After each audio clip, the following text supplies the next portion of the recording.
On today's episode of Phinsde The NFL, what is the backup plan if the Miami Dolphins, in fact, do not get a deal done with Tua Tagovailoa by the end of training camp? We will talk about that. Plus, are Tua and Tyreek a package deal?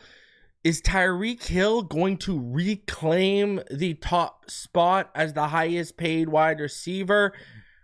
Or is he prioritizing a Super Bowl more than that top paid spot? We will talk about all that and so much more. Plus, even The Athletic says if the Dolphins can't get something done with Tua, there will be plenty of teams lining up to upgrade their quarterback position with him. So we got a ton to talk about. Smash that like button. Subscribe if you're new. And as always, let's get into this.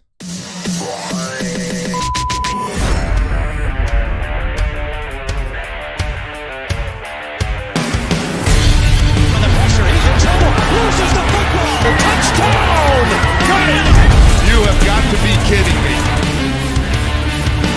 Jalen Waddle has a Dolphin touchdown. And he will score! Field on the near side, man open. Touchdown!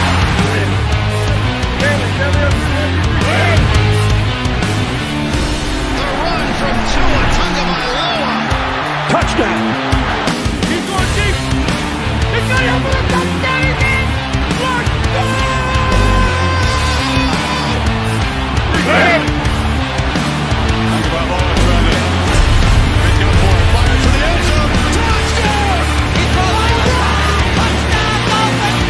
Beautiful day to be a Dolphin fan. Let's go!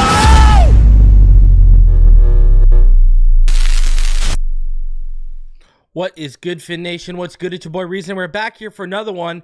Do me the favor as you come through, smash that like button, subscribe if you are new. Hey, I hope everyone who celebrates it had a fantastic Canada Day, and I know all of my American friends, you guys have, your day coming up in just a few days, 2 days until Independence Day for you guys, July 4th. So a shout out to all of you who will be celebrating. Regards to the channel, I got an announcement. Okay, so as usual, every year I do my prospect profiles. This year I'm taking a little bit of a different turn. I'm going to do my training camp previews. So next week I'm going to start with the offense. I'm going to do my training camp preview of the offense, and in that same video, I am going to give you prospect profiles of that video. It looks like it's going to be Malik Washington, Jalen Wright, as well as Patrick Paul. Then the next week, I will do my training camp preview of the defense, and that'll include prospect profiles of Chop Robinson and Mo Kamara. Then I will follow that up right before training camp starts with my special teams preview, and I may throw a Patrick McMorris, prospect profile into that video because that's probably where he fits best, right? And if I have time, I'll throw Taj in there too. My goal is to at least get 5 of those done. I know special teams, it won't be, it's not as big of a deal if you don't get a prospect profile on a guy like Patrick McMorris compared to others like Chop, Mo, Jalen Wright, Malik, et cetera, et cetera. So don't fret. I do them every year. My prospect profile series is coming just in a new format this year. I will give you background information on these players, how they fit moving forward with this team, expectations, et cetera, et cetera. So be out on the lookout for those over the next couple weeks. Listen, y'all thought it was a joke, huh? Y'all thought it was a joke, huh? I told all y'all. I've been telling all y'all, Canada up here ain't igloos and Eskimos, all right? Yeah, I don't know if you see Rick Ross's, one of his big ass bodyguards got put on his back. And then another one of his guys got flattened too. And it all started with a dude got a clean shot in on Ross. So, man, I thought that was pretty funny. I thought that was pretty funny, man. And Ross was the first one to dip. Ross was out of there right quick. And yeah, that was funny. That was funny. Listen, I'm telling y'all, listen, and this is I'm not bragging. This is real shit. Like, yo, I'm not joking. When I look it up, Eaton Center, Toronto, kids catch strays in the middle of gang shootouts. That's not a lie. Happens all the time in Toronto. Toronto is a melting pot because you have so many different ethnicities and cultures. Toronto don't play like that. I'm telling y'all, real. Like, I'm not just saying that from what, because I'm from that area, but that's real. I'm telling you, they don't play like that. And they stepped to Ross because he was playing Not Like Us by Kendrick Lamar.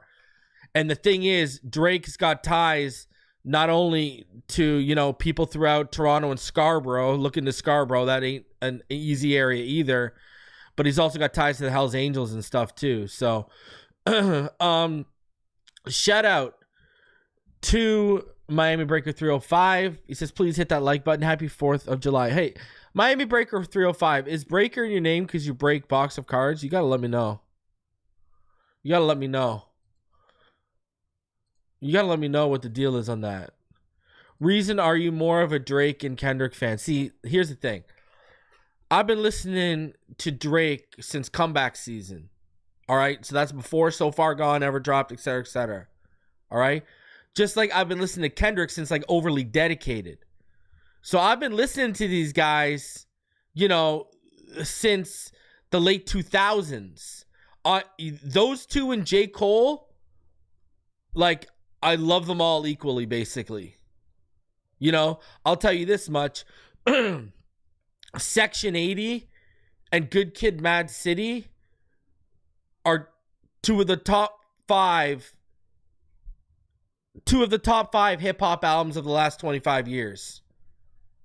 So, like, Section 80 was my jam. I remember, like, going to a Wiz Khalifa concert, and Kendrick Lamar was when Wiz was doing that, How High Tour, whatever the hell it was called. And I remember, like, they only gave Kendrick a set, and he did, like, 3 tracks off Section 80. And I remember me and my friends out in the crowd, rapping along with everything, and people looking at us like, who is this guy that you guys are rapping to? Like, that's how long I've been listening to Kendrick. So, I'm a fan of both. Like, when I was in the hip-hop industry, I knew Drake's crew just like I knew Abel's crew, The Weeknd's crew, and stuff like that too. So, like, like my 26th birthday, I was partying in a booth next to Boy Wonder because he shares a birthday around the same time, and we were in the club, booth by booth next to booth, celebrating. So I've known those whole crews because they're out here from where I'm from, right? Just like, if you remember Jay-Z, he had that girl, Wonder Girl, on there. Like, I was at. So Wonder Girl won Battle of the Beats in Toronto. Battle of the Beats is a huge, huge thing where producers go out. And my producer that I had in there made it to the semifinals. And she actually ended up winning it because she was Boy Wonder's protege and stuff. Like, I was there. Her mother accepted the award and everything. Like, I was even there for Wonder Girl's rise and stuff. So I've been around the block. But with Kendrick and Drake, equal to me, just like Cole. So, stop. Relax. All right? This is Tay-Tay. Brittany kills me, I swear to God. She got a brilliant idea, though, for all the Swifties, though. I'm not going to lie. She got an absolutely brilliant idea. Go subscribe to the Sideline T. Omar Kelly's going to be coming on with them soon, all right? So, you got to check that out. Shout out to everyone in the chat who's showing love and showing up. Oh, brother. Hold on a sec before I do that. Brother, I was, again, organic in those guys. I was with, when they were blowing up. You know what I mean? Like, I had actually, for a period of time, I had signed a female artist out from San Diego.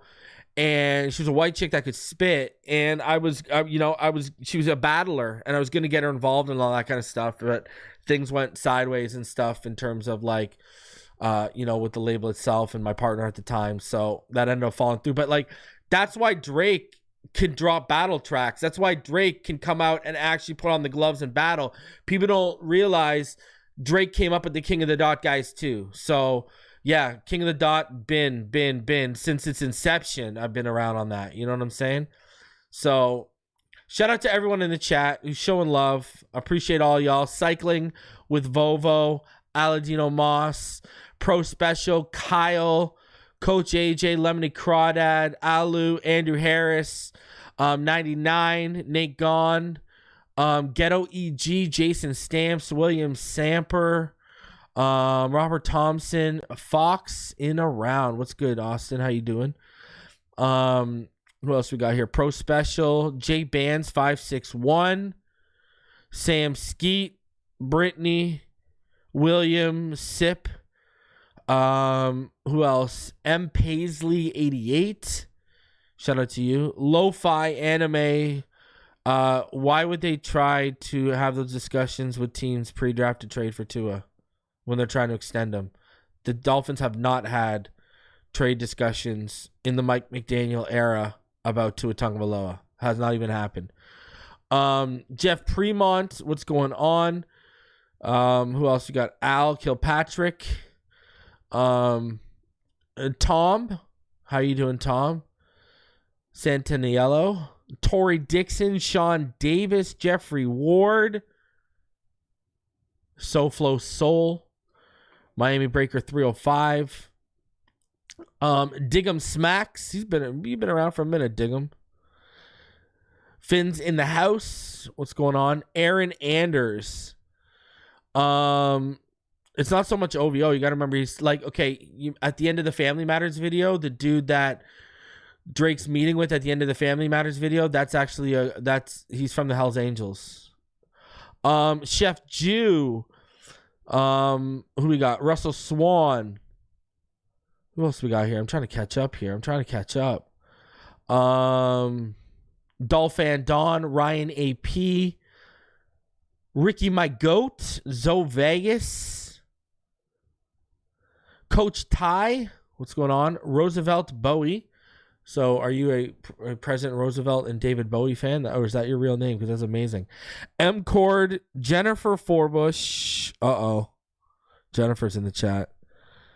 What's going on, everyone? I hope everyone's having a fantastic evening. I hope everyone's having a great start to their week.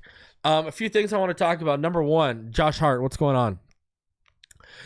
Number one, you better go check if you are eligible for a payback, a kickback, if you will, from that NFL lawsuit. Because, I mean, now they're saying it's going to settle for like $348 to $400 million. But the NFL lost that antitrust lawsuit against customers who purchased Sunday Ticket from DirecTV in the time frame of 2011 to 2022. That's a 11-year span. Good God. Businesses are being awarded nearly $100 million in damages, and residential consumers $4.7 billion in damages. I mean, you better shout out. Thank you, Scott. I appreciate you. You better, Dolphin Don, you need to let me know. Dolphin Don says he was in that group. Dolphin, I want to know how much you're getting paid. You need to let me know. Brittany's definitely checking. Yo, you guys got to let me know how you're getting paid. I want to hear how much you guys are getting for that. Because, god damn. You need, tasting a little bit of the dead presidents off the NFL. It's got to feel good, you know? It's not often the little guys win against the big guys like that. Roosevelt confirms that is his real name. That's amazing. That's amazing. $20. You know what? Brittany, that's a meal at Culver's you didn't have before the NFL paid you. Think about that. That's some butter burgers, one of your little concrete mixers, whatever the heck they're called, the blizzards on crack. All right? So, hey, that's a meal for you and E at Culver's, man. There you go.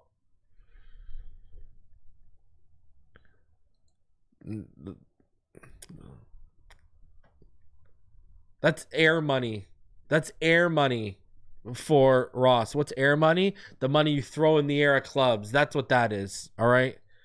Air money. Don't listen. Now I gotta try Culver's. All right. I had Quinn Miners on this show a couple years ago before he was drafted.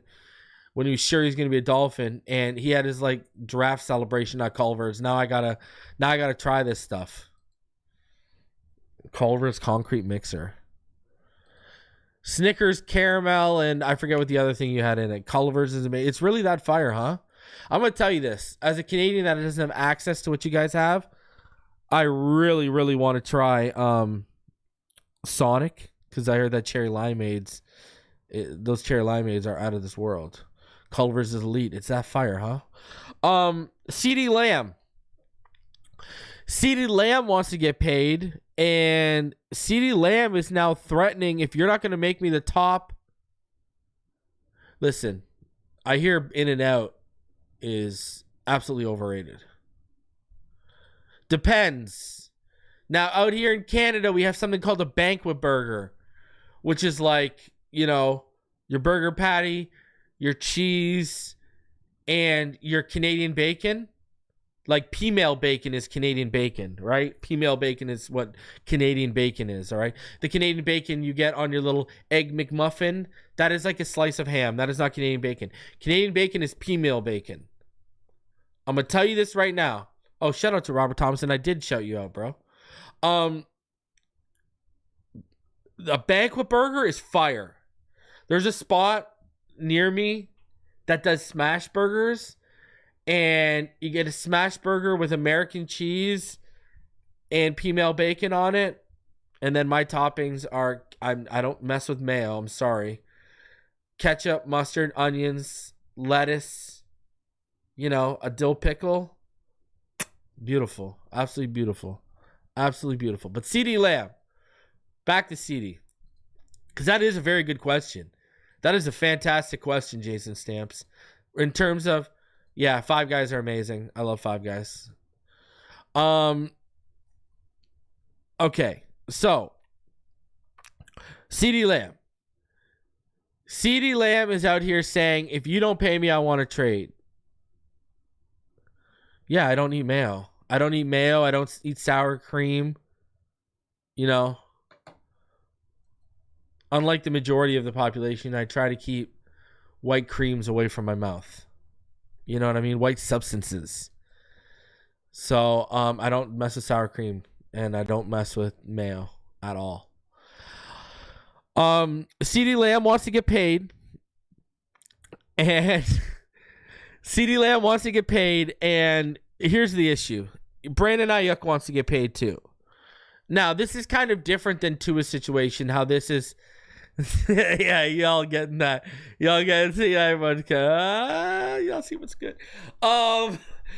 So this is a little different than Tua's situation, right? Because Tua's situation is, we know the Packers are actively working on Love. We know if I'm done eating mayo.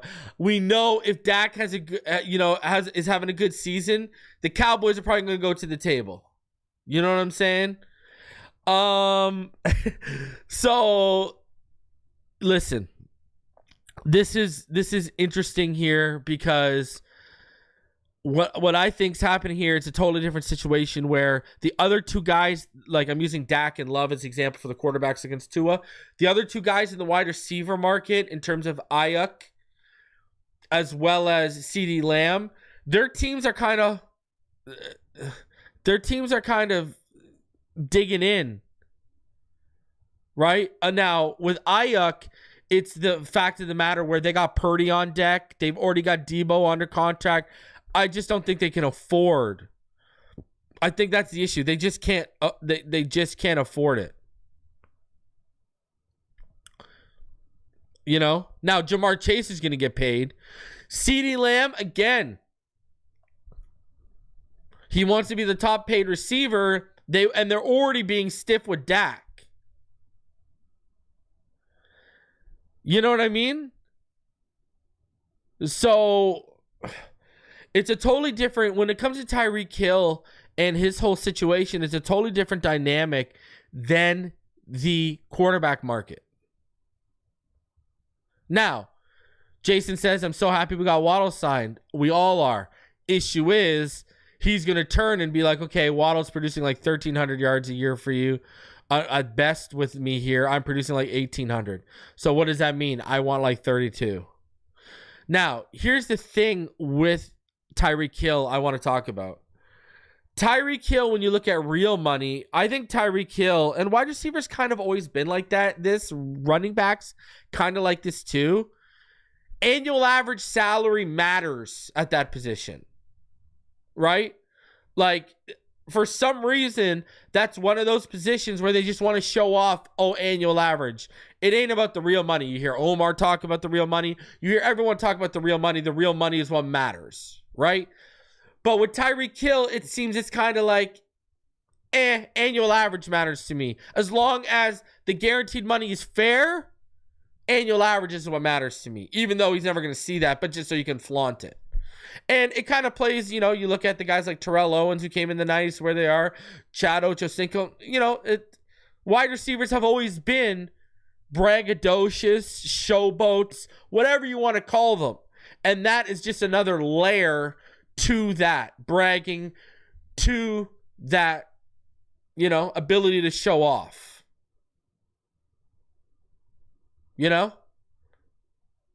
I'm surprised they don't trip every time they walk over their ego. But it is what it is. That's just always been the position. Like, Jerry Rice was not like that. Terrell Owens and such started changing that position. Right? Started changing in the 90s. Now, I want to say, guys like Jerry Rice and Chris Carter, not so much, not so much like that, but like the Randy Mosses, the Terrell Owens, Keyshawn Johnson when he was drafted number 1 overall. You get my point where I'm going here, right? Brittany says egos. Tony says divas, whatever you want to call them. Justin says trade Hill for Ayuk. Younger, more physical, better route runner, can get off the jam. Now you piqued my curiosity with get off the jam. The problem is Tyreek is undoubtedly, it's him and Justin Jefferson. I don't know if I can get behind that. Especially with how this offense is built. Speed, timing. That 4-2 speed matters. You know what I mean? I don't know. Ayuk. I don't know. I can't get down on that. I can't. I don't know. Yeah. There's only one person I would trade Tyreek Hill for, and that's Justin Jefferson.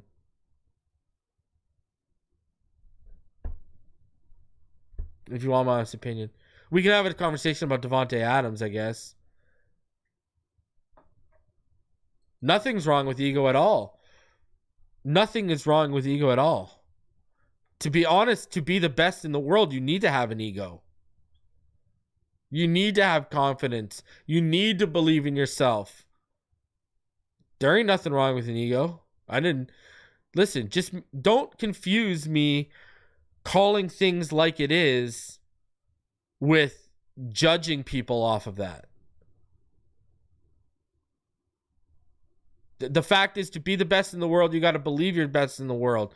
And if you believe you're the best in the world and you're going to tell people you're the best in the world, what's the one thing people are going to say when you tell people I'm the best at this? Don't matter what it is. If you tell someone I'm the best at this, or I believe I'm the best at this, automatically, this guy's full of himself. Well, no, you just have a deep self-belief in yourself, deep self-belief. You know what I mean? So, listen, I ain't holding it against you. I just want to get it. And I get it, you're talking about in general. Listen, I want it to be understood. Just because I state something doesn't mean I'm judging. But listen, you got to have an ego to be the best at anything. You know what I mean? It is what it is. That's, you play sports at any level and you learn that. Any level and you learn that. Don't have to be rep. Don't have to be college, whatever. I mean, you can play house league and you're still going to run into the kids who are the best in that house league are going to think their ish don't stink. I mean, there's people on Twitter Dolphins Twitter who let, their follower, or even YouTube, who let their sub counts or follower counts get to their head and thinks it means something and it makes them matter more. You know what I mean? That's just it's in every phase of life. It is what it is. So listen, anyways, back to Tyreek here. It's just a more unique situation. So let's get into Tyreek, because this kind of sets things up here for a little bit here. Now, the question is Hill prioritizing money over Super Bowl? Well, he talked to a Houston-based news outlet. They got some clips. Let's play those clips and let's talk about it. It's a team that really a lot of people have good expectations for because of the quality of the roster. Man, very excited, man. Like, as a lot of people know, like, we got a fast-paced offense. We was number 1 last year. I believe it was number 6 the year before. So really looking forward to, taking another step. And that next step is winning the playoff game, man, because we got the talent to do it. We got one of the best quarterbacks in the league, so very excited about that. Also, our defense is good. Very good. The wide receiver market, continues to skyrocket. You're the trendsetter, and now very good. The wide receiver market, continues to skyrocket. You're the trendsetter, and now a lot of these guys are all getting new deals. This is cool for the receivers. Yeah, it is, man. I'm very excited to just be a part of the old wave, which was $30 million, and Justin Jefferson came and surpassed that, man. So very proud of those guys. Happy for obviously my teammate Waddle, getting his new deal. For guys like me, that's great. I'm 30 years old. Also looking for a new deal. So very, very excited to see where I fit in to like that category of players. Right. So it's amazing. It's like I said, very excited for it, man. But yeah, man. The real goal is to win the Super Bowl. Man. Yes. It's cool to get paid and all that, but being able to win the Super Bowl and bring something special to the city of Miami. Something that can live with us forever. I believe that's like very monumental for all of us. So. Create greatness, right? Yeah, create greatness, yes. Man. So Tyreek Hill says, he's more focused on bringing a championship to Miami. Getting paid is cool, but this is what I've kind of said, right? Like, there's certain cities where you win in certain sports and you will be a god in that city. Like Kawhi Leonard. I don't know why he left Toronto I know why he left Toronto for LA, but I'm just, rhetorically saying, I don't know why he left Toronto for LA. He was a god here. You would have never had to pay for another meal. You would have been bigger than Vince Carter was out here, and Vince Carter was huge. If the captain of the Toronto Maple Leafs wins the Stanley Cup, you will be a god out here. In New York, if you lead the Knicks to a NBA championship, you will be a god in New York. Right? Just like if you lead the Jets to a Super Bowl, in New Jersey, you will be Tony Soprano, right? Miami, it's the same thing with the Dolphins, you feel. Like the Heat have won, right? D Wade is always going to be that dude in Miami. But if Tua were to bring a consistent winner and a championship or two to Miami, Tua would be walking around he'd be a god amongst men. So would Tyreek. So would Jalen. So would Mike McDaniel. Mike McDaniel would cement his legacy here for at least another 10, 15 years. At least. If Mike McDaniel wins a championship, he's going to be here for like as long as Shula. Mark my words. So, there's just certain cities where you win and you will be put on a pedestal. And I've always said this about Miami. And realize this. Yes, money is good, but you won't ever have to pay for anything ever again. If you are consistent, okay, listen. I'm not going to sit here and say I expect a 20-year dynasty like the Patriots or what's being built in Kansas City. But if you can be a team that's consistently threatening for the AFC, for the number 1 seed in the AFC, and you win a Super Bowl in that time frame, you are going to be on a pedestal. You are going to be just constantly and eternally revered in South Beach. That's just what it is. Evan said Woody because I think they'll give good credit to everyone besides Tua. Hey, that could be it too. So, I mean, listen, I hope Tyreek means what he says, because I've said this before, BS, money talks and BS walks. Now, this is what Omar Kelly had to say about it, because he said not extending him, would be a mistake. Right? Not extending Hill's contract would be a mistake the Miami Dolphins can't afford, is basically the angle he's taken here. And I want to thank all of y'all for coming out and showing love to that second night of the content creator panel. Y'all showed a ton of love. Anyways. Tua Tagovailoa's contract situation is clearly the Miami Dolphins' most pressing financial matter. The Dolphins have until the start of the regular season to figure out how to follow through with their promise to lock up the NFL's leading passer, a 2024 Pro Bowler, to a multi-year deal that provides his financial security and ensures he's Miami's starting quarterback for the foreseeable future. But Tagovailoa isn't the team's only Pro Bowl talent who wants, if not needs, his contract addressed in the coming weeks, if not months.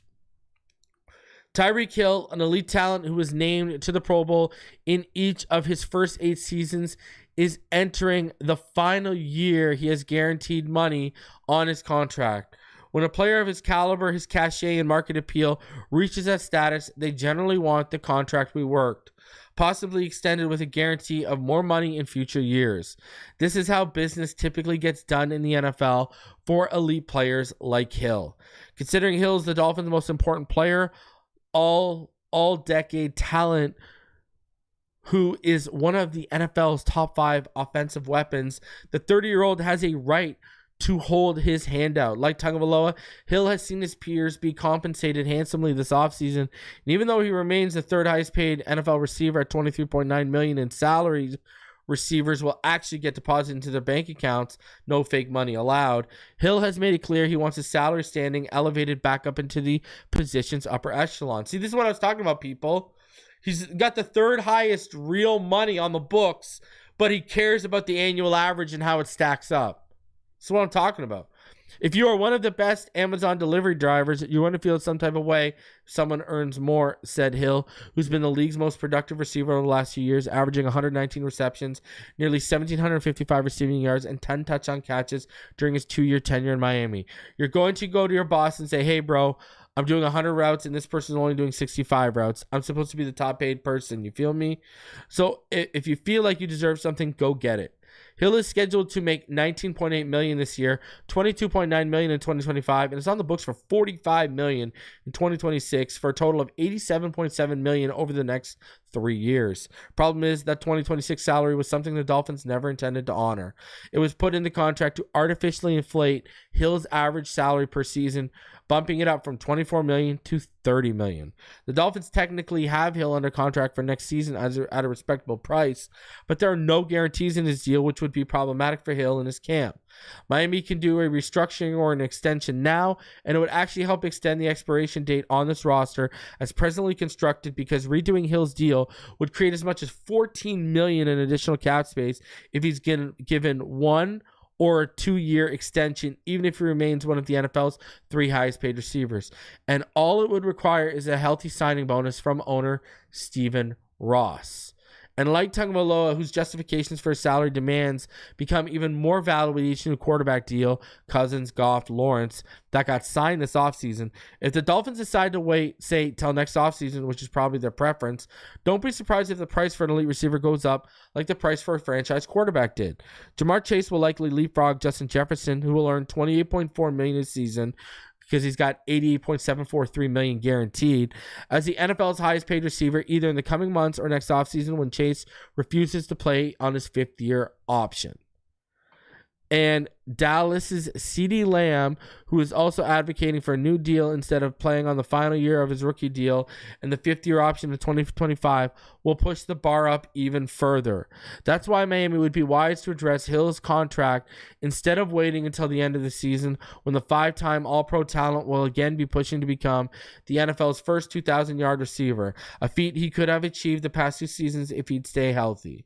Hill, who has had some off-field incidences in South Florida, but none of which have resulted in an arrest, has told everyone who will listen that he wants to call South Florida home for the rest of his career, if not life. He recently said he intends to play 5 more seasons before calling it a career. The Dolphins need to do their part to make sure those 5 seasons, never mind most of them, happen in Miami, ensuring that a first ballot Hall of Fame talent goes into account remembered as a Dolphin and not some NFL nomad who played for multiple teams and took his talent to the highest bidder. Ensuring I'm a Dolphin for life, that's number one priority. Number one, man, Hill said earlier this summer. We already know being greedy ain't going to help the team, Hill continued. Whatever happens, man. So, again, we played the clip. And he talked about how he's kind of prioritizing winning a championship for the city over getting paid, and that's cool. And then once again, they use a quote where he talks about, being greedy doesn't help the team. Again, this is why it comes down to the real money. This is literally why it comes down to the real money. The annual average he don't care about.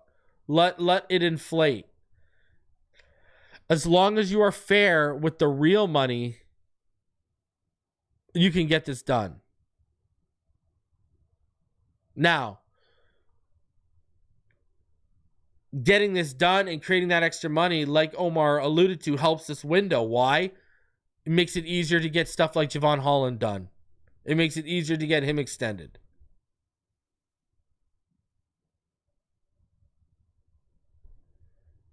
It allows you to keep either, at a reasonable rate, keep your homegrown talent, or if you can't, go out and try and actively replace them with adequate talent. Now, Tyreek Hill says he wants to play 5 more years, right? So he wants to play till he's about 35, which makes sense because I see at 35 is when I'd expect the drop, when it to start happening. Because I agree with what Dana's saying, top 10 player in the league. The thing is, when you start falling off that cliff, speed and quickness are the first things that start to go.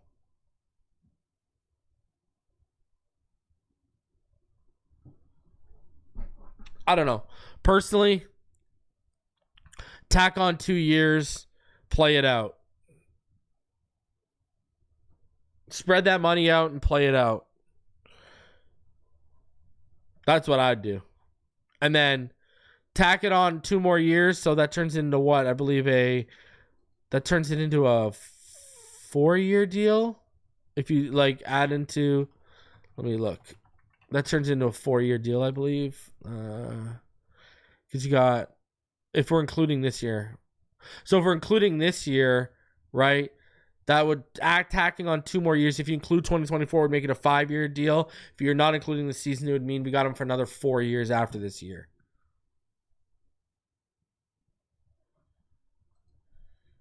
And then I would have the out after 2026.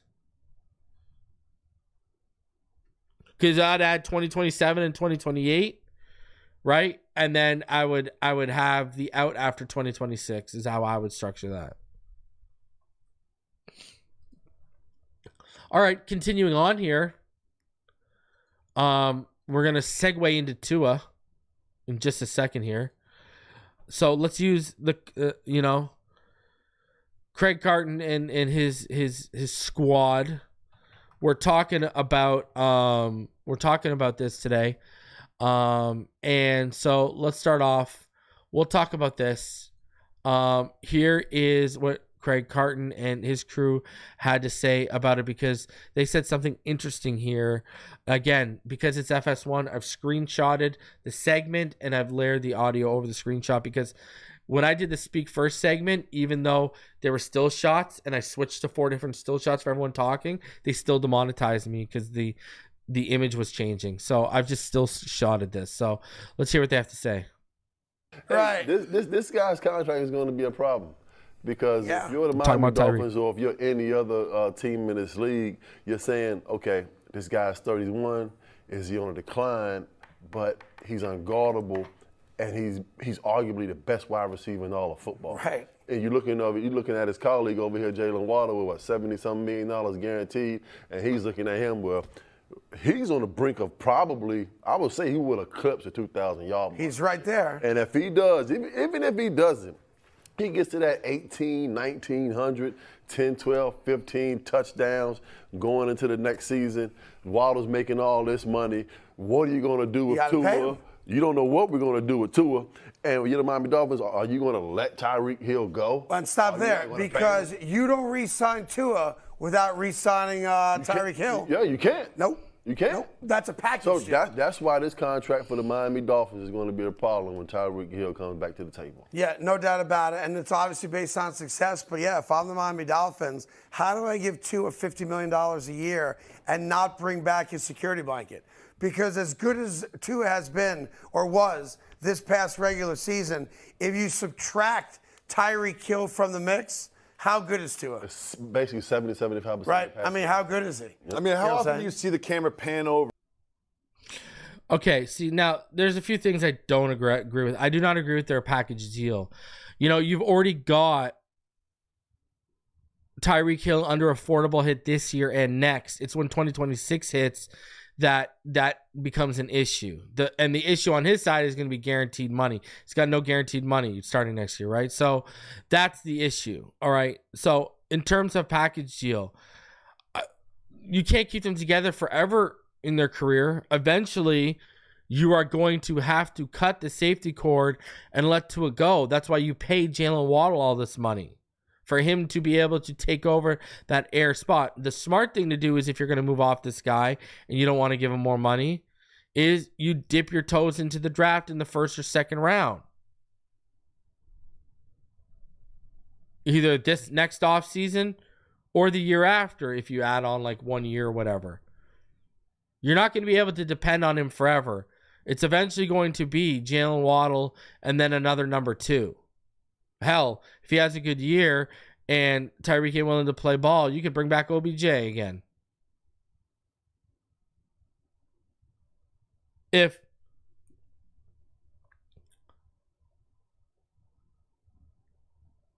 Tyreek wasn't putting up the numbers with Tua, which are even better than what he's putting up with Mahomes, then I would say, okay, you know, maybe he needs him. But Tyreek's doing things, minus the playoff success, in the regular season that he never did with Patrick Mahomes. Sure, and I get it. He had Kelsey, but guess what? Tua also has Waddle. It's not like Tua doesn't have. And this year, we're going to see really a lot of weapons at his disposal. So, this whole notion, I don't agree with the whole Tua makes Tyreek or Tyreek makes Tua. I think they both grow and feed off of each other. I think Tyreek Hill, you know, I remember being called a closet Buffalo Bills fan. I remember being told, oh, you should go get a Bills jersey. When I sat up here on that preseason panel with Doug Lee and all those guys after they got Stephon Diggs in Buffalo, and I said, wait till you see the growth in Josh Allen's game once Stephon Diggs arrives. And just because I said that, people were jumping down my throat. And sure as shit, what ended up happening? Look at the growth in Josh Allen's game as a passer since Stephon Diggs arrived. That's what, you know, it's look at the growth in Tua's game as a passer since Tyreek arrived. What you think, because Tyreek Hill leaves, Tua just forgets how to throw the football?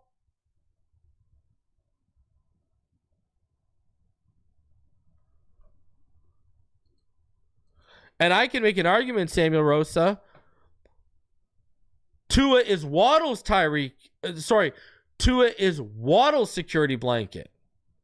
Go look at Waddle's numbers when Brissett, Bridgewater, or Skylar Thompson have played football games. And then the guy drops almost 30 yards per game in average. Doesn't score touchdowns with those guys. Since Waddle's rookie season, when he broke the franchise record for receptions by a rookie, Tua has been Jalen Waddle's security blanket. Again, I've talked about how Tua elevates players from Lynn Bowden Jr. to Mike Gesicki to Malcolm Perry to Devontae Parker to Preston Williams. Now you see Tyreek Hill putting up career best numbers. Don't matter the skill set, Tua elevates.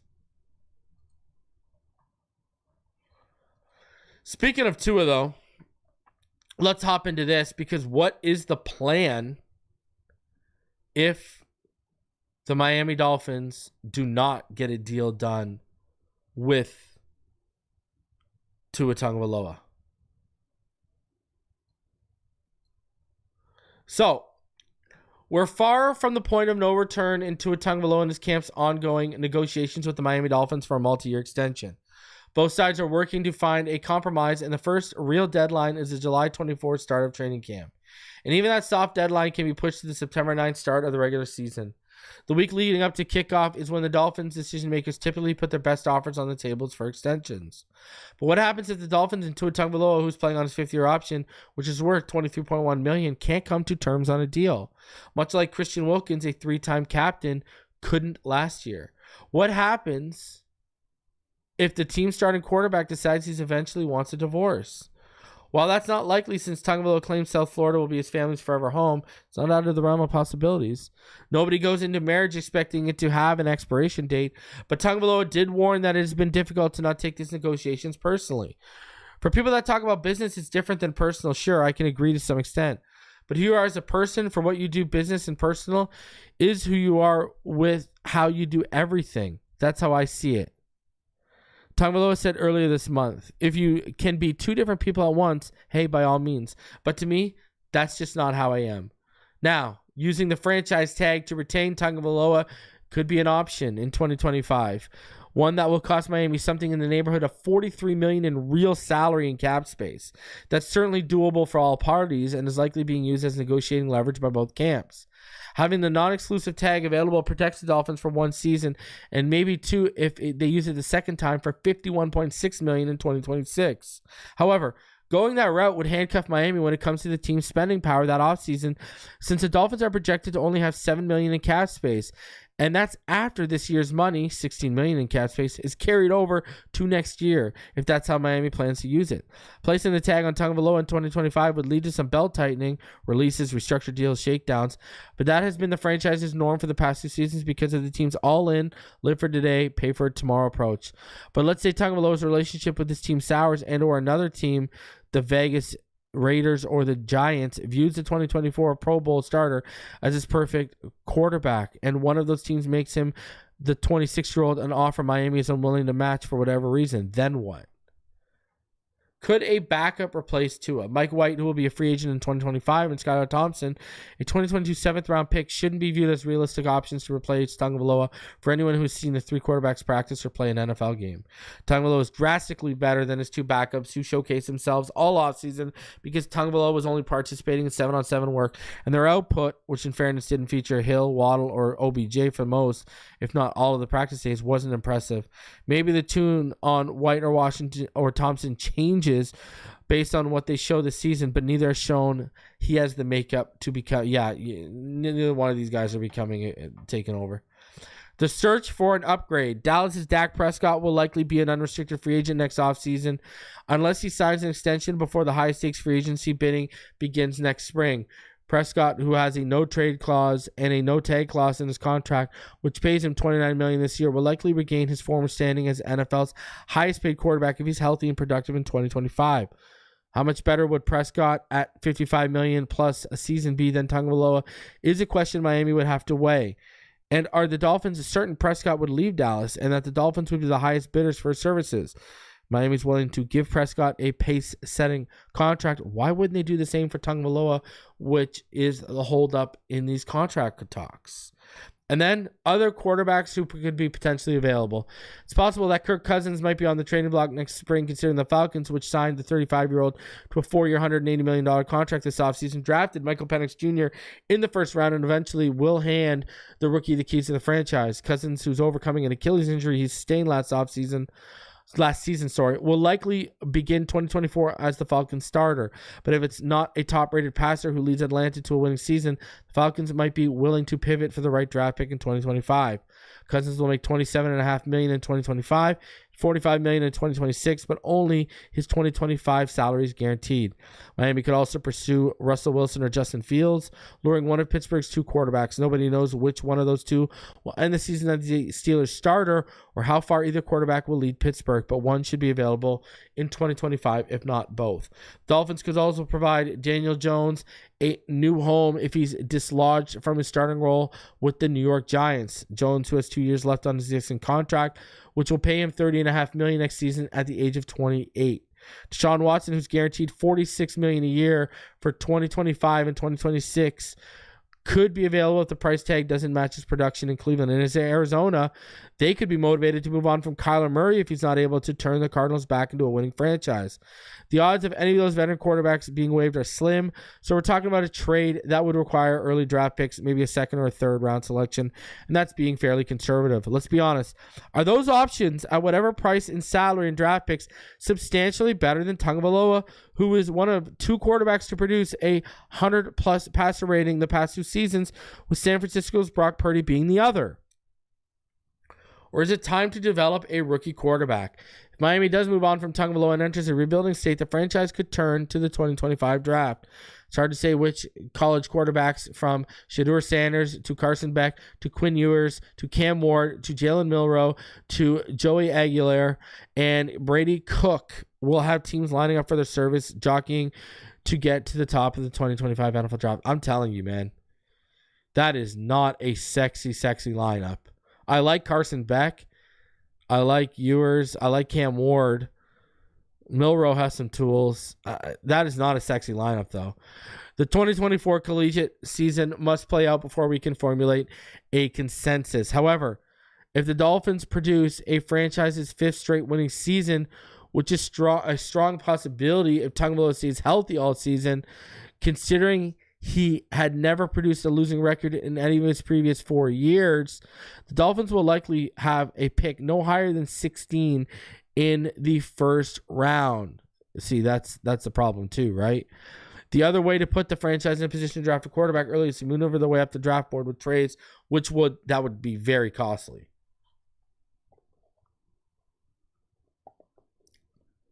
You got to pay a top 10 salary, a top 10 draft pick salary, and you got to pay with picks. And even if Miami does draft a replacement for Tagovailoa, there's likely going to be growing pains for the rookie.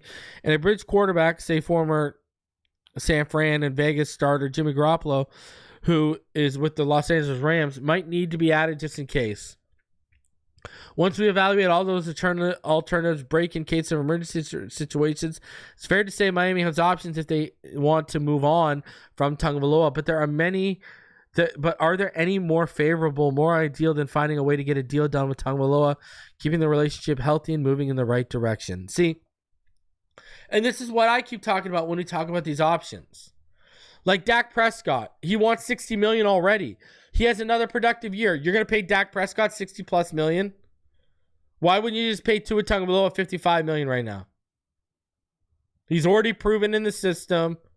He's beat Dak when both teams were winning, get into the playoffs on Christmas. Now, drafting a rookie quarterback.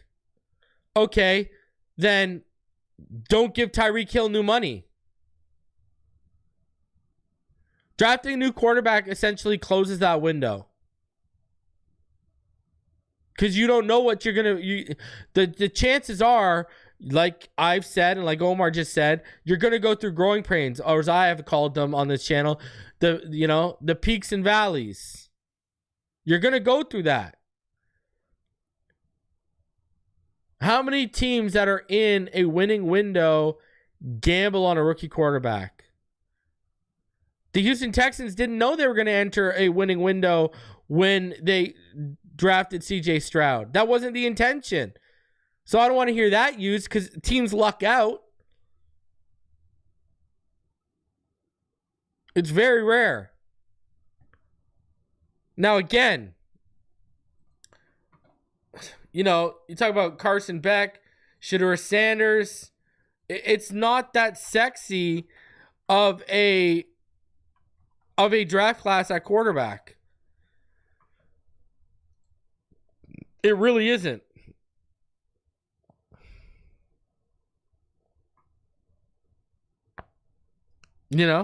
Dylan Gabriel's coming out. How many places has he bounced around from? Riley Leonard's an interesting one coming out. But there's just not much. Drew Aller from Penn State. There's just not a ton of great options in the draft. This is not a fantastic draft for quarterbacks. Carson Beck, as it sits right now, is probably going to be the number 1 draft pick. It's just when you break down the options, what's good? Like, do you want to trade for Kirk Cousins if he can't get it done with Atlanta? We've talked about this on this channel. We expect Atlanta to be good next year. Kyle Pitts, Drake London, Bijan Robinson, Tyler Algier. They've spent money on the offensive line. They brought in Daryl Mooney. Like, they've loaded up weapons for Kirk Cousins. If he can't get it done and gets beat out by Mike Penix, what are we doing? Do we really want Kirk Cousins at 35, 36 years old? Dak Prescott's the only one that makes sense. And I go back to this. Why would you pay him $60 million when you can pay Tua $55 million right now? And basically, if you guys complain about Tua just putting up numbers and not winning playoff games or not winning big games, what do you think Dak is? Dak's technically the worst version. I always go back to this. Tua beat him last year. Both teams were win, get in, and Tua won that game. So now what? Like Jason says in the chat, you got Tua, a Pro Bowl quarterback in his prime right now.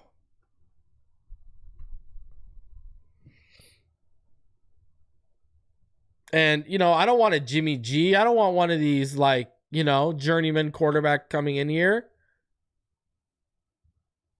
And I don't want one of these older quarterbacks coming in here. We need stability. We finally got someone at the position that can offer stability for the next 10 years, and we're sitting here playing games with it. Think about that for a second. We've been begging for this for over 20 years. We finally get someone who offers stability, and we're playing games. I don't know what else to say. Now, the Athletic came out with and this adds another layer to it. The Athletic came out with an article talking about NFL contracts for all 32 teams we should keep an eye on. For the Miami Dolphins, obviously they talked about Tua Tagovailoa, but look what they said. The market is the market, said Tagovailoa, preparing to play the 2024 season on his 5th-year option. Translation, if the Dolphins want me, they will have to pay me $50+ million per year.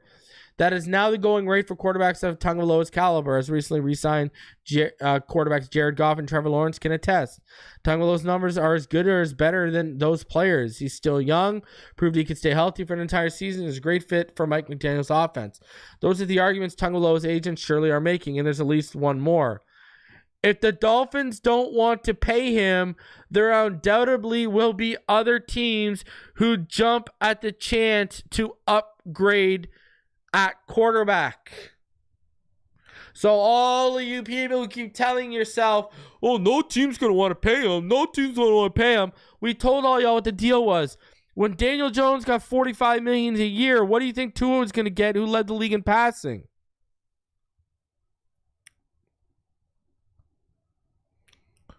And then you had Jacksonville come up and overpay Trevor Lawrence. And I'm telling you right now, there's going to be an overpay for Jordan Love.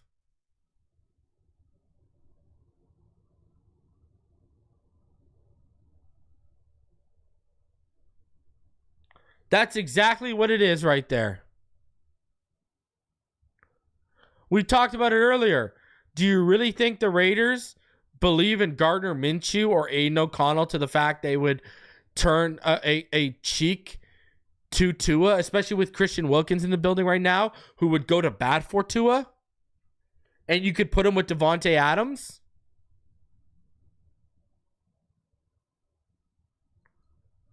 The Giants. Why wouldn't the Giants want to move off Daniel Jones for Tua? I'll do one better no one's talking about. Follow me for a minute. Walk with me, as the kids say. What if Sean McVay and the LA Rams, who have Kupp, Puka Nacua and such, Stafford's getting older, and they say, listen, we want to move off Stafford. Go get a guy who's proven in the system. We've already got the weapons. Let's trade off a 36, 37-year-old quarterback for a 26-year-old quarterback who's proven in the system. And we're in the NFC, and it's easier for us to win in the NFC than it is in the AFC.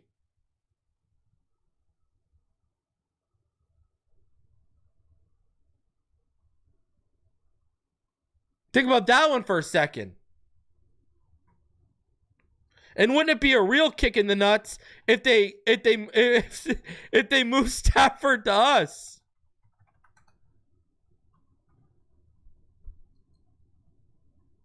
I'm just saying. Think about that for a second.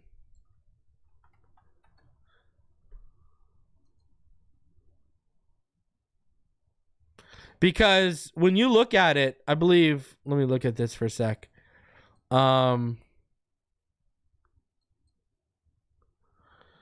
If they trade Stafford post June 1st next offseason, they save $32 million.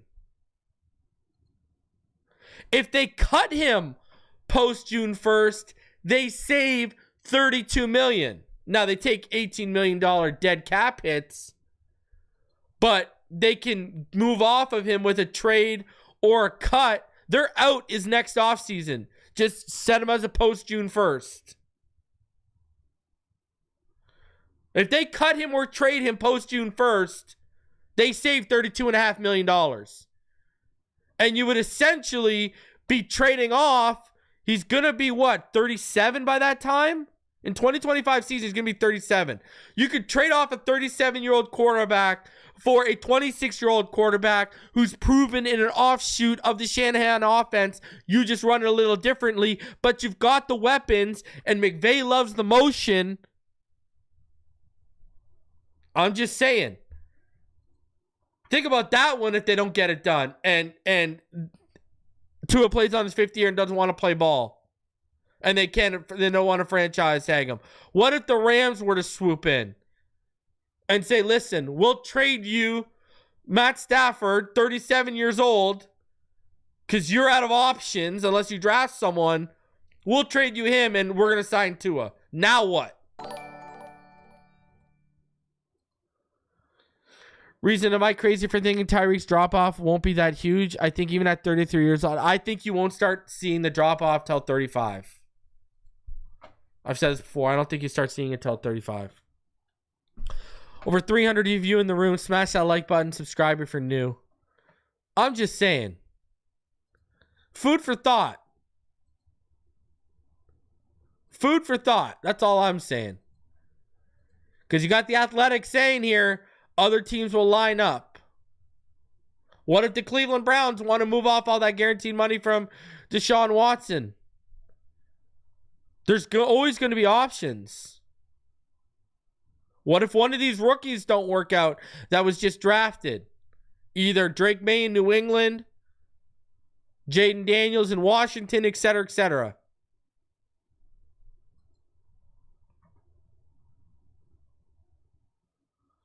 So, hey, we'll see. We will most certainly see. Interesting when you think about it. Guys, smash that like button. Subscribe if you're new. Appreciate all y'all for coming through today. I'll be live tomorrow with Richmond and Ball game. I don't know if there's going to be a Fin Too Deep with myself and Neil because that'll be on Independence Day. So I don't know what the deal is on that. I got to talk to him. I see Jennifer and Brittany are in the chat. I'll keep y'all posted on Dolphins After Dark too. I haven't even asked everyone what the deal is, so I'll keep y'all updated on that. But either way, we got content coming your way. Next week, I'm going to start my training camp series. I'll be previewing the offense, and we'll have prospect profiles of Patrick Paul, Malik Washington, and Jalen Wright to go with that video. All right, so be on the lookout for that. Appreciate all y'all for coming through. Smash that like button. Subscribe if you're new. I'm out of here, and I will see you on the next one. As always, you already know what time it is. Fins up all day, every day. Have a fantastic evening, everyone.